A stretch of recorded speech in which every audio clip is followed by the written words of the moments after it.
What is going on, everybody? Welcome back to Hot Take. Today, we are in a 2000 EM1 Civic Si. This is the classic high schooler Honda Civic. We have the B16 engine. This was a car that I wanted in high school, but unfortunately, by the time I was in high school, they were all already destroyed. So it's a 1.6 liter VTEC 4-cylinder engine. We make 160 horsepower and a torque number that doesn't really matter all that much. What matters is that we have 5 manual forward gears and an 8,000 RPM redline. Very excited for this one today. Let's go ahead and hop on the road and live out 16-year-old Sonny's high school dream.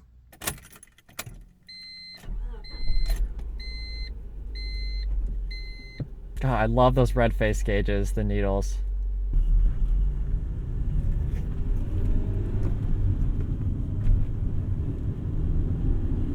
So, some initial impressions. It drives like every other Honda that I've ever driven. Light controls, great shifter, light gas pedal, light clutch, brake.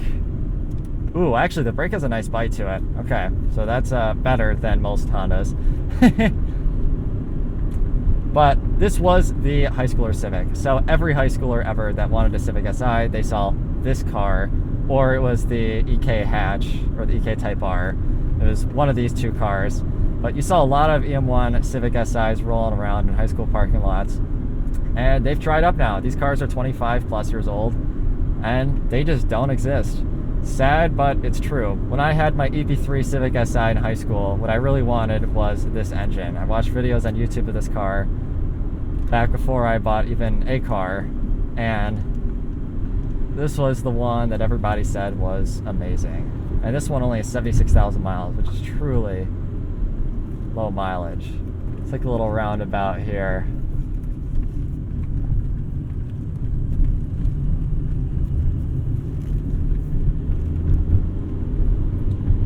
Steering is very predictable. There is a little bit of dead on center, very common with 90s, 2000s cars, but oh man, this thing feels great. Lots of driver's feedback, tons of communication from the suspension going on. I mean, it drives like a Honda, which we've now driven a lot of today. So this is part of our multi-part video series. We're reviewing all the cars from the Great Lake Honda, vintage Honda collection. Little 16-year-old me would be so giddy right now. This thing's awesome. So easy to downshift. Oh, it's awesome. One thing that's surprising me though is how quiet this car is.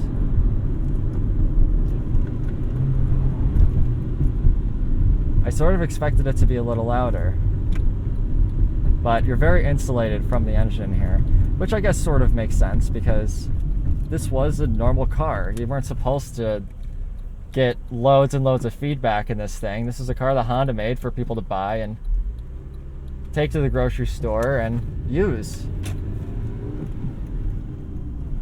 Of course, it was only later that us enthusiasts then decided to rip the interiors out of them, put coilovers on them, make them super stiff, and then go race them. Foot flat. Doesn't have a ton of torque down low.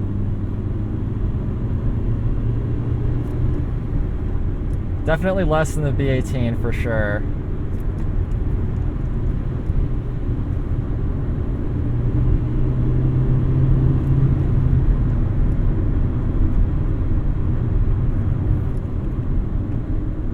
Brakes a little bit. Oh yeah, they have good bite. Definitely better bite than a lot of the other stock Hondas. I mean, it sort of feels like it's better than a normal street car, but not quite as sharp as any of the R cars. But of course it makes sense. This is just an SI.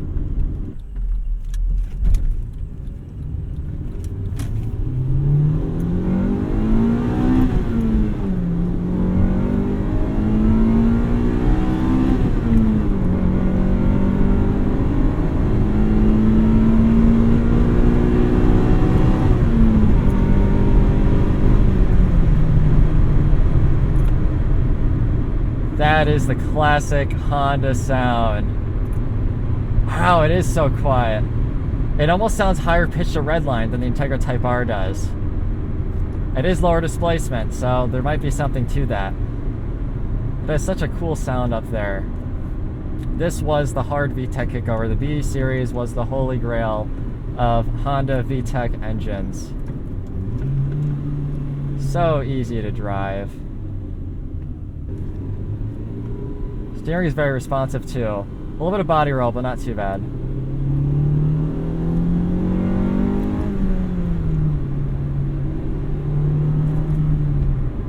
So VTEC happens around 6. There's no cold air intake on this, so it doesn't quite have that really sharp VTEC kickover sound. But you can still tell, and there is a power surge. Although, I mean, it is only 160 horsepower, so this isn't a power monster, not like the Integra Type R is.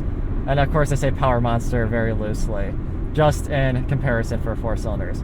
Well, it's interesting that the Integra Type R has 0.2 extra whole liters of displacement, but it feels so much faster than just having that little bit extra. I mean, it's still 1.6 liter, and it's 1.8. Those are both tiny engines, but that car's just more crisp, it's more sharp. This is sort of watered down a little bit. But for what it's worth, this thing still drives amazing. And what's great about these is they're still attainable. 10 grand buys you basically the cleanest one in the world.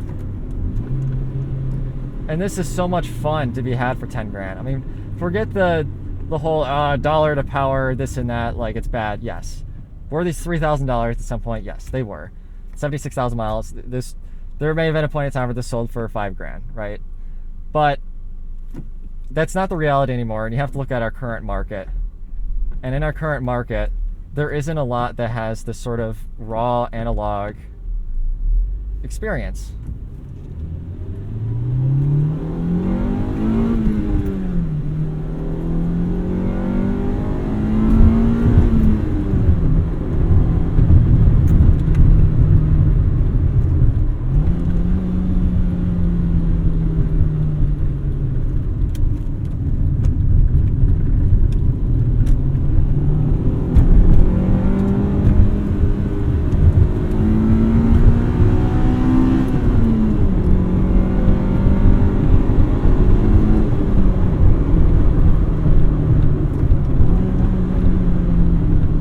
Oh, so much fun. This thing's great. It's just so fun to throw around, so tossable. Settles into itself. It's a blast. I think that's the one thing I've learned today about Hondas is that they're just fun. And they're all fun relative to their speed point. So this kind of reminds me of the CRX that I drove this morning, the CRX SI.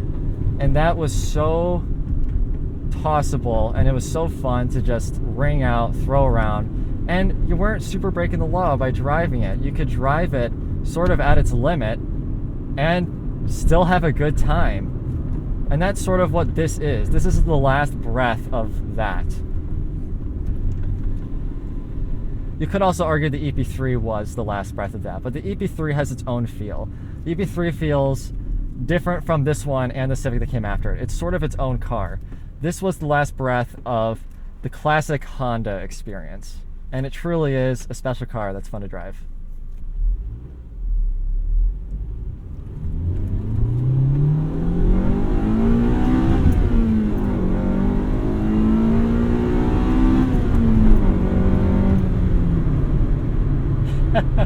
So much fun.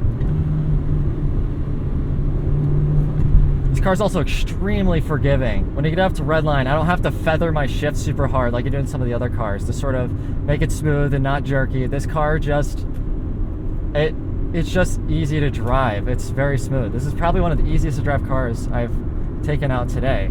All the engagements are smooth, the clutch pedal is smooth, and this would be a very easy car to learn stick on, because if you screw up a little bit, it doesn't punish you super hard and jerk and make you feel bad for the car. The car is like, oh, okay. It's just happy, it's eager. And yet again, in another way, just showcasing how attainable this car is. It's attainable to buy into, it's attainable to drive. If you've never driven a manual transmission car and you want to try something, EM1 Si. This thing's awesome.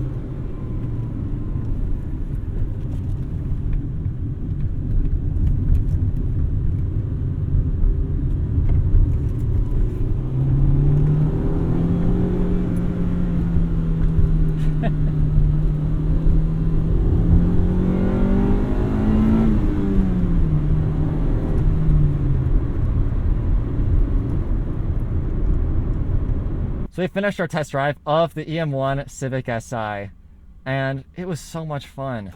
This car is so playful, it's so easy to drive. It's just a perfect entry-level car. Relative to what it is, they're more expensive than they used to be, but for a 90s Honda great, this is something that's very attainable and easy for you to get into. And I highly recommend that anyone tries out one of these. Now the prophecy has been fulfilled for the 16-year-old me. I'm so happy I got to drive one of these. If it were my car and it were perfect, that dream spec would be exactly like this, but in blue. So I love that blue as well. But this red is great too.